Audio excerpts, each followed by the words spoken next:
Jeg har udviklet denne her virtuel-aflader. Måden den fungerer på, det er, at man kobler den direkte i stikket her. Så aktiverer den automatisk din bils virtuelle afladefunktion. Herefter kan du koble den direkte til din bil.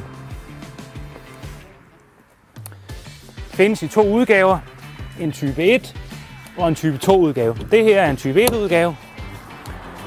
Her kan du se, at den her bil går i gang med at lade, og den herover den aflader.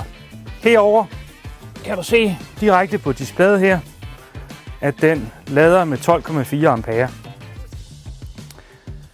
Grunden til, at den ikke lader med 16 ampere, det er, at bilen her er fra fabrikken er forsikret med 15 ampere.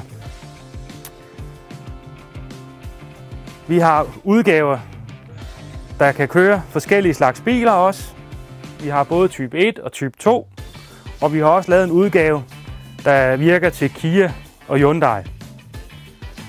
Og Kia og Hyundai, de kan køre 16 ampere ud, så der er lidt kraftigere overførsel. Selve laderen her er bygget i professionel kvalitet og er beregnet til daglig brug. Og samtidig kan du bruge den som nødlader, hvis du er kørt tør for strøm.